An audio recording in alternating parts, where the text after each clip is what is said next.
अस्सलाम वालेकुम। उम्मीद करता हूँ आप सब लोग खैरियत से होंगे, खुश होंगे और बेहतरीन तरीके से अपनी ज़िंदगी गुजारे होंगे। मुझे कहते हैं अली अजवद और मैं प्रोग्राम स्टार स्पोर्ट्स के साथ सार एशिया के प्लेटफॉर्म से लाइव आपकी खिदमत में हाजिर हुआ हूँ। नाज़रीन, अगर बात करें पाकिस्तान की क्रिकेट के हवाले से तो कुछ नई डेवलपमेंट्स आई हैं। जैसे कि आपको हमने पिछले शो में बता दिया था कि Waqar Younis will share the powers, उसकी बात चल रही थी, लेकिन अब वो कंफर्म हो गया और वकार यूनुस जो है पीसीबी के साथ अपनी पावर शेयर करेंगे। ये कॉन्स्टिट्यूशन होता है 2014 का, उसके मुताबिक जो है जो एक पर्सन होता है उसको डेलीगेट की जाती है पीसीबी की पावर्स। तो मोहसिन नकवी के साथ वकार यूनुस पावर शेयर करेंगे पीसीबी की, और डोमेस्टिक के स्ट्रक्चर को देखेंगे, सिलेक्शन कमेटी के हवाले से देखेंगे और प्लेयर्स के डेवलपमेंट के हवाले से जो चीज़ें हैं वो सारी देखेंगे। और साथ साथ अगर हम बात करें तो रोड मैप सामने आया है। चैंपियंस टूर्नामेंट जो पाकिस्तान में बेसिकली होने हैं, उसमें जो है हर साल जो है 3 टूर्नामेंट्स करवाए जाएंगे, जो 3 चैंपियंस टूर्नामेंट्स होंगे डोमेस्टिक के, और ये 2024 से आगे 2025 सो ऑन ये रोड मैप चलेगा। और इसमें अगर बात करें तो प्लेयर्स की सैलरीज़ के हवाले से भी कुछ बातें सामने आई हैं कि जो रेड बॉल क्रिकेट में 2 लाख रुपया प्लेयर्स को जो है मैच फीस होगी, और साथ साथ अगर बात करें 1,25,000 जो है वो उसमें जो वनडे फॉर्मेट है उसमें और T20 फॉर्मेट में 1 लाख रुपया जो है सैलरीज होंगी। तो ये एक अच्छा इनिशिएटिव है पीसीबी की तरफ से, और लेट्स सी प्लेयर्स की डेवलपमेंट प्रोग्राम कैसा चलता है। आज हम इसी टॉपिक पे इंशाल्लाह रहेंगे, डोमेस्टिक क्रिकेट के हवाले से बात करेंगे, डोमेस्टिक स्ट्रक्चर के हवाले से बात करेंगे। हमारे साथ शाहनवाज राना साहब मौजूद, और ये सीनियर तज्जियाकार हैं, सीनियर एनालिस्ट हैं, सीनियर स्पोर्ट्स जर्नलिस्ट हैं। इनको वेलकम कहते हैं शो में। Sir, very warm welcome in the show.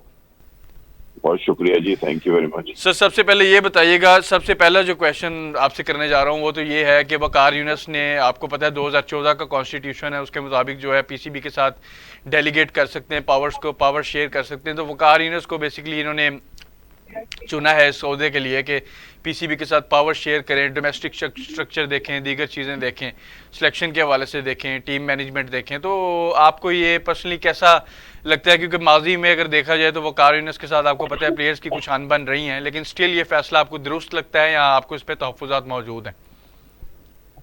देखिए अली, पहली बात तो यह है कि माशाल्लाह आप सभी खुद बहुत अच्छी इंफॉर्मेशन जो है वो दे देते हैं जी। और ये है कि जाहिर है कि जो मौजूदा जो चेयरमैन पीसीबी हैं वो एक एडमिनिस्ट्रेटर तो बहुत अच्छे हैं, ऐसे ही है। और एडमिनिस्ट्रेशन के काम को वो बेहतर समझते हैं, लेकिन जो क्रिकेट के दीगर मसाइल है, क्रिकेट के जो मामलात हैं, शायद वो इतना ज्यादा उनको नहीं समझते। तो उन्होंने ये बेहतरीन एक फैसला किया कि वो क्रिकेट के जो मसाइल और क्रिकेट के जो मामलात है वो किसी क्रिकेटर को ही सौंपे जाए और वो उससे इस्तेफादा करें और खुद वो एडमिनिस्ट्रेशन जो है उसको देखें। ठीक है। तो उन्होंने इस हवाले से अपना वकार यूनुस जो है उनका चुनाव किया। अब आपने जैसी बात की वकार के हवाले से, मतलब जो सीनियर से है खिलाड़ी और जो दूसरे लोग हैं जिन्होंने क्रिकेट को देखा भाला है बहुत अच्छी तरह से, वो उनके हवाले से कुछ ज्यादा बेहतर अच्छी राय नहीं रखते, क्योंकि इससे पहले भी वकार यूनुस जो है 5 मौकों के ऊपर पाकिस्तान क्रिकेट से वाबस्ता रहे हैं, पीसीबी से वाबस्ता रहे हैं, टीम के साथ रहे हैं, लेकिन कोई खातिर खा जो है नताइज नहीं निकल सके हैं। लेकिन ये कि अब फिर उनको ये ओहदा जो है वो दिया गया है। असल बात ये है कि यहाँ पर जिसके जितने अच्छे ताल्लुकात है ना, वो इतने ही अच्छे बेहतर अंदाज के अंदर जो है वो उसके फवाइद जो है वो हासिल करता है। सो ये है कि हमें ये सोचना चाहिए कि चले पाकिस्तान के क्रिकेट के लिए अगर वकार यूनुस ही कुछ कर सकते हैं तो फिर उनकी मदद करनी चाहिए, और उनसे हमें ये तवक्को रखना चाहिए कि वो तमाम तासुबात से हटकर और मेरिट के ऊपर जो है वो फैसले करें, तब तो फिर बात बनेगी। अब इतना बड़े मामला, हमने हमारी टीम ने इतनी पैथेटिक किस्म की जो है परफॉर्मेंस दी, फिर उस पर यह हुआ कि जी एक बहुत बड़े ऑपरेशन होंगे और बहुत सारे जो खिलाड़ी हैं उनसे उनका मुस्तकबिल जो है वो कुछ तारीख होता नजर आ रहा है। और दूसरी बात ये कि सबसे आम बात ये थी कि पीसीबी की तरफ से ये कहा गया कि जी हम ऐसा अपना ऑपरेशन क्लीन अप करेंगे कि सब कुछ ठीक हो जाएगा। भाई कौन सा ऑपरेशन क्लीन अप हो गया? किस किस को कौन सा सजाएं मिल अलादीन का गई? चिराग है आपके किस किस पास? को पूछा गया? किस किस को बुलाकर कटहरे के अंदर खड़ा किया गया? किस किस से सवाल किए? वो जो आपका सबसे बड़ा नंबर 1 जिसके ऊपर बात आ रही थी, वहाब रियाज साहब, वहाब रियाज साहब तो आज भी अब भी पीसीबी के साथ नती है, और अभी वो अपना मालदीव में जो है वो कोचिंग के लिए चले मालदीव गए। के, जी मालदीव के अंदर जो वो हुआ है अपना एक क्रिकेट का जो इजलास, उसके प्रोग्राम है। अंदर वो शाहिद अनवर के साथ जो है वो जाकर उसको उन्होंने अटेंड किया है। तो उनको क्या पूछ लिया गया भाई? उनका तो फिर एक दौरा लगवा दिया लेकिन गया, हटाया है ना उनको तो उनको, फिर सीनियर मालदीव की सैर मैनेजमेंट करा की दी पोस्ट गई। से हटाया है, फिर सिलेक्शन कमेटी से भी हटा दिया। और यार हटा दिया वो अलग बात है, उनको तो क्रिकेट बोर्ड से ही हटा देना चाहिए था। ठीक है, उनको तो बाहर बिठा देना चाहिए था कि भाई तुमने जो भी कुछ परफॉर्मेंस दी है उसके हवाले से तो आप बाहर बैठे, अपने घर में जाकर बैठे। आपने तो पाकिस्तान टीम का बेड़ा गर्क करके रख दिया, पाकिस्तान क्रिकेट का बेड़ा गर्क करके रख दिया। आपने फिर शाहिद अनवर के साथ उनको पाकिस्तान क्रिकेट बोर्ड का रिप्रेजेंटेटिव बनाकर तो मालदीव की सैर करवा दी। तो ये है ऑपरेशन के लिए, तब ये है मतलब क्रिकेट को ठीक करने की बातें। ये सब ऐसे ही है, ये सब के सब मिले जुले हैं, जिसका जो दाव लग रहा है। अब ये है कि मजीद उन्होंने कहा है कि जी हम सीनियर खिलाड़ियों को हायर करेंगे, उनको हम 30-30 खिलाड़ी जो है वो देंगे। वो 30-30 खिलाड़ी जो है उनकी वो नशोनुमा करेंगे, उनको देखेंगे। 15 लड़के होंगे, 15 लड़कियां होंगी, ठीक है ना। ये सारी चीजें जो है ये सिर्फ ऐसे ही बेवकूफ बनाने वाली बात है। पाकिस्तान का डोमेस्टिक कल्चर जो है उसको नहीं ठीक करना। जिसने हमें जावेद मियादाद दिए, जिसने हमें जहीर अब्बास दिया, जिसने हमें इमरान खान दिया, जिसने हमें वसीम अकरम दिया, जिसने हमें बहुत सारे खिलाड़ी जो है वो डोमेस्टिक से हमें मिले, ठीक है ना। बड़े बड़े प्लेयर हमें डोमेस्टिक क्रिकेट से मिले, हम उसको नहीं छेड़ेंगे, ठीक है ना। उसको ठीक नहीं करेंगे। मुल्क में बड़े टूर्नामेंट जो है वो ज्यादा से ज्यादा नहीं होंगे। हमने वो 30 लड़के लड़कियां रख के और 5 जो है कोचेस को बिठाकर उनकी जो है वो वाह करा देंगे, उससे हमने जो है वो निकालना है। तो ये जो बाकी लड़के जो जाकर बेचारे नेट के ऊपर गर्मी के अंदर अपना सर खपा रहे होते हैं, टकरे मार रहे होते हैं, भाई इनका कोई कसूर है? इनके मुस्तकबिल के हवाले से क्या फैसला किया गया? जो पाकिस्तान की डोमेस्टिक क्रिकेट है उसको ठीक करने के हवाले से क्या बात हुई है? कुछ भी नहीं। सर अब डोमेस्टिक के वाले से थोड़ी सी बात कर लेते हैं। प्रेस कॉन्फ्रेंस जो है वो आज हुई है, उसमें जो है बेसिकली डोमेस्टिक क्रिकेट पे थोड़ा सा गौर किया गया है, उस पर जोर दिया गया कि ज्यादा टूर्नामेंट्स कराए जाएं। तो अब जो है 2024 और 25 में जो है 3 टूर्नामेंट्स का इजाफा हो गया, इसमें एडिशन हो गया और 3 टूर्नामेंट्स ज्यादा करवाए जाएंगे और डोमेस्टिक क्रिकेट को मजबूत करने की बातें हो रही हैं। तो इस चीज को कैसा देखते हैं आप? तो देखिए ना, यही तो मैं कह रहा हूँ कि जब आप डोमेस्टिक क्रिकेट को बेहतर करेंगे, ज्यादा से ज्यादा टूर्नामेंट करेंगे, ज्यादा से ज्यादा लड़के खेलेंगे, उनमें से आपको बहुत अच्छे लड़के मिल जाएंगे। अब यहाँ एक सवाल और भी आता है कि जो 15 लड़के निकाल कर दिए जाएंगे उन कोचेस को, कि जो वो सीनियर खिलाड़ियों को जो वो कह रहे हैं, वो लड़के कौन होंगे, उन्हें कौन निकालेगा? ठीक है ना। क्या वहां पर भी अकरबा परवरी होगी? क्या वहां पर भी टैलेंट का गरा घोटा जाएगा? क्या वहां पर भी सलाहियतों का जो है वो मजाक उड़ाया जाएगा?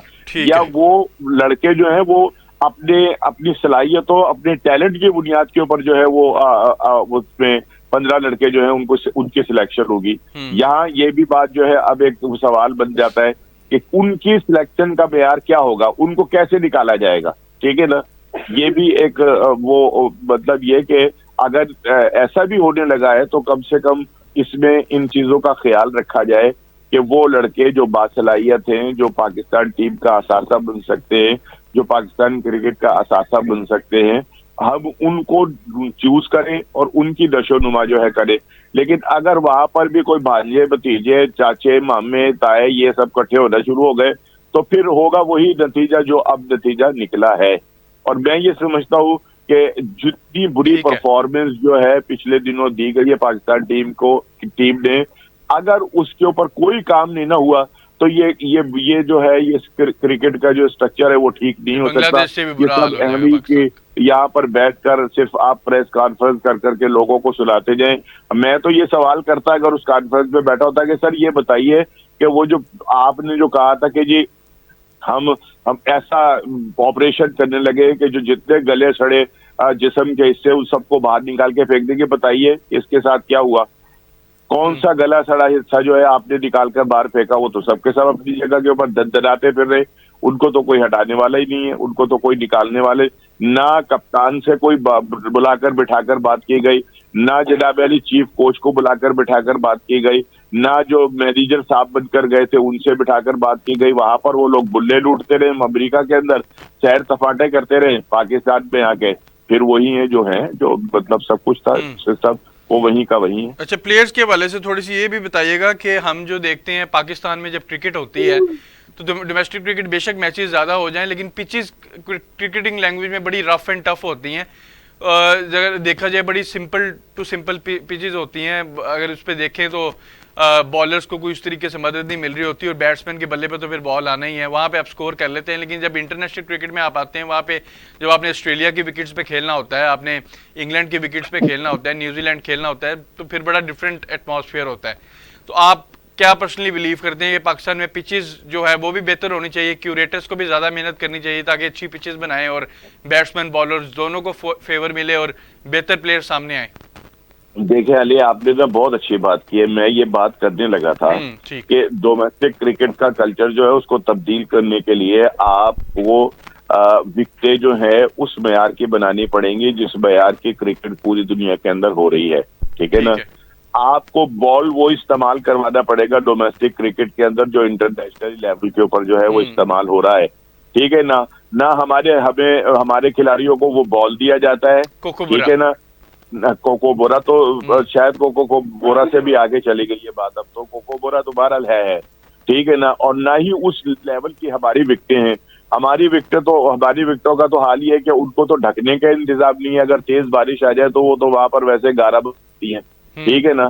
तो अब हमें अपने अगर प्लेयर पैदा करने हैं तो हमें जो डोमेस्टिक की क्रिकेट है उसके अंदर वो तमाम मेयार जो है वो शामिल करने होंगे जो इंटरनेशनल जिनका जो है वो बंदा है।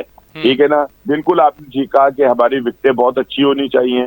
हमें हमारे जो हमारे फर्स्ट क्लास के अंदर बॉल इस्तेमाल होता है वो बॉल जो है वो भी वही होना चाहिए जो इंटरनेशनल लेवल के ऊपर जो है वो इस्तेमाल किया जा रहा है, चल रहा है, ताकि लड़कों को उनकी आदत पड़े। ठीक है ना? हम अपनी जिस बॉल से गेंद करते हैं उसमें और उसमें जमीन आसमान का फर्क है। ठीक है? तो ये और जो आप इतनी बड़ी बड़ी तनख्वाहें दे रहे हैं वहां बिठाकर, इतने सारे आपने क्या कहते हैं वो बनाए हुए हैं क्रिकेट के अंदर ओहदे दिए हुए हैं, उनकी लंबी लंबी जो है वो तनख्वाहें हैं। आप उन तनख्वाहों को कम करके तो जो पाकिस्तान के अंदर जो क्लब्स अब फाल हैं और जो अच्छी क्रिकेट खेल रहे हैं, वैसे तो डमी क्लब भी हमारे पास बहुत सारे हैं, लेकिन जिन क्लबों को आपने वोट का हक दिया हुआ है उनको फैसिलिटेट तो करें यार, उनको पैसा दें, उनको अच्छे मौके दें। वो देखें कि खुद ब खुद कैसे नहीं अपना सारा सिस्टम शुरू हो जाता।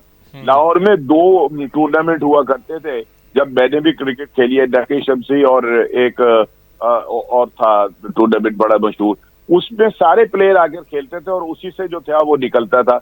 अनफॉर्चुनेटली हमारे यहाँ जो मेयार अब सिलेक्शन का हो गया है वो हो गया है PSL। ठीक है ना? ठीक है। पाकिस्तान की जो क्रिकेट का बेड़ा लगता है उसमें जो लड़के परफॉर्म कर रहे होते हैं उन्हीं को लाकर हम वो क्रिकेट थोड़ी हो रही होती है भाई, वो तो इंटरटेनमेंट है। ठीक है ना? वहां तो लोग खुश होने के लिए चौके छक्के देखने के लिए वहां जाते हैं और इसके अलावा तो सारा कुछ है ही नहीं। जब तक आप 4 रोजा क्रिकेट को फरोग नहीं देंगे, हमारे लड़के अच्छी विकेटों पर अच्छी बॉल के साथ जो है 4 रोजा क्रिकेट खेलेंगे, तब जाके जो है हमें बहुत अच्छे अच्छे प्लेयर जो है वो मिलना शुरू होंगे। ठीक है ना? आप उनमें से निकाल कर जो वनडे के लिए सूटेबल होगा उसको वनडे खिला दे, जो T20 के लिए बेहतर होगा उसे T20 खिला दे। लेकिन मैं ये समझता हूँ कि ये जो उन्होंने कहा है कि जी हम अब 5 या 6 टीमें बनाएंगे और 5-6 जो सीनियर प्लेयर हैं उनको देंगे, वो उनकी, और उन्हें 3 साल का कॉन्ट्रैक्ट जो है वो दिया जा रहा है। ठीक है? तो आप उसकी बजाय अगर अपने डोमेस्टिक को बहुत अच्छा कर लेते हैं, बकौल आपके जैसा आपने कहा विकेटें अच्छी बना दें और जो मतलब जिस बेहतर अंदाज में फैसिलिटेट कर सकते हैं अगर आप क्लब्स को करेंगे, तो मैं ये समझता हूँ कि बहुत सारे लड़के जो है ना बहुत अच्छा स्टफ, हमारे पास इतने शानदार मतलब बासलाहियत खिलाड़ी हैं कि उनकी तरफ तो बेचारों की तरफ निगाह ही नहीं जाती। वो चंद एक जो है जो इधर उधर से सिफारशी टट्टू इकट्ठे होते हैं वो उनकी तरफ चले जाते हैं, बाकी वो बेचारे जो जान मारते रहते हैं पूरा साल जो है डोमेस्टिक क्रिकेट के अंदर धूप के अंदर और क्लब में जाके नेट के अंदर अपना सर खपाते रहते हैं, वो बेचारे सारी जिंदगी वो वही क्रिकेट खेल के बार राजी हो जाते हैं कि यार हमने क्रिकेट खेली है, मुस्तकबिल उनका कोई नहीं है। ठीक है। अच्छा, फर्दर मोर ये बताइएगा कि हमारे जो प्लेयर्स हैं उनमें थोड़ी सी ये चीज़ देखी गई है कि डोमेस्टिक क्रिकेट के हवाले से उनको वो पैशन ही नहीं है, वो शौक ही नहीं है। जो इंटरनेशनल क्रिकेटर्स हैं उनको लीग्स खेलने की लगता है, जैसे लीग्स खेलने की नीड है उनको, सही शायद पैसा बनाने की नीड है, लेकिन डोमेस्टिक क्रिकेट में नहीं आना। जिसकी मिसाल हारिस रऊफ आपके सामने है, वसीम अकरम उनको मशवरे दे दे कर थक गए हैं कि आप डोमेस्टिक क्रिकेट खेलें। हारिस रऊफ एक सीज़न लगाएं डोमेस्टिक क्रिकेट में, 1 साल लगाएं, फिर उनकी लाइन एंड लेंथ बेहतर होगी। लेकिन पाकिस्तान के जो प्लेयर्स हैं, शादाब खान आपके सामने मिसाल है, उनको डोमेस्टिक क्रिकेट खेलने का कोई इंटरेस्ट ही नहीं है। तो इसके बारे में थोड़े से भाई बात यह है कि आपने फिर एक बहुत अच्छा सवाल किया और उसकी बड़ी अच्छी निशानदेही भी कर दी। ये काम है बोर्ड का। बोर्ड के पास अगर डंडा हो और वो जनाब डंडा पर, इस वक्त जो खिलाड़ियों की सबसे पहली तरजीह है वो है पैसा बचाना। ये एक पैसे की दौड़ लगी हुई है और अल्हम्दुलिल्लाह सारे खिलाड़ी जो हैं वो अब अरबोपति हो गए, करोड़ोपति नहीं है, ठीक है ना। सबके पास बहुत अच्छा पैसा इकट्ठा हो गया और अब दौड़ जो है वो सिर्फ और सिर्फ पैसे की है कि जहां से ज्यादा पैसा मिले हमने वो खेलना है। हाँ, हमने अपनी क्रिकेट का तो तमाशा बना दिया, उन्हें पता है कि हम जो मर्जी कुछ कर लेंगे, टीम में हम नहीं आना है और किसी ने नहीं आना। भाई अगर आप कौमी क्रिकेट नहीं खेल रहे हैं, सिर्फ और सिर्फ लीग क्रिकेट के ऊपर जोर लगाया हुआ है, भाई वहां से तो पैसे आपको बहुत अच्छे मिलते हैं और इसमें कोई शक नहीं है कि सारे खिलाड़ी जो है वो आसूदा हैं। वो खिलाड़ी के जिनको अब ये कह रहे थे कि ये तो टीम का हिस्सा नहीं होंगे, वो जाकर बहुत अच्छी तरह से इफ्तिखार वगैरह सबके सब जो जाकर है लीग खेल रहे हैं और वहां से पैसा बना रहे हैं। अब जो है वो क्रिकेट जो है वो क्रिकेट नहीं है जिसको आप कहते थे जो एक जुनून होता था, ठीक है ना। अब तो सिर्फ और सिर्फ पैसे की गेम है भाई। जहां जहां से पैसा इकट्ठा हो सकता है वहां से कर लो। पजामा आपने पहनना है, किसी का ट्राउजर पहनना है तो पैसे लेके पहनना है, किसी का बनियान पहनना है तो वो पैसे लेके पहनना है, आपने सॉक्स पहनने हैं तो वो पैसे लेकर पहनने, आपके बूट हैं वो पैसे लेकर पहनने। भाई आप तो हर चीज को अब आपने कमर्शलाइज कर दिया है, यानी आपको एक एक आपके तो चलने के ऊपर ही पैसे आपको मिल रहे हैं। तो वहां पर से जो आपने पैशन की बात की ना, एक जनून की बात की, वो सब खत्म हो जाता है। अब तो सिर्फ और सिर्फ पैसा है।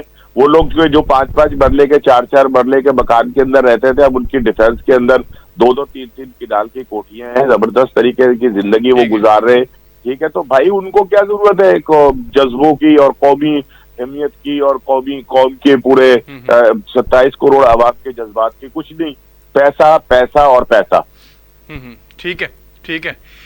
बहुत शुक्रिया। हमारे साथ जो है शाहनवाज राना साहब मौजूद थे, उन्होंने बड़े इंटरेस्टिंग फैक्ट्स जो है हमें बताए और हमने कोशिश की कि आपके जहनों में जो हिडन क्वेश्चंस थे उनके आंसर्स आप तक पहुंचाए। डोमेस्टिक क्रिकेट के हवाले से भी बात कर रहे थे, मजीद इस पर गुफ्तगू करेंगे, लेकिन एक छोटा सा ब्रेक है, एक छोटा सा obstacle in shape of break. We have to take a very short break, we will right back, stay tuned.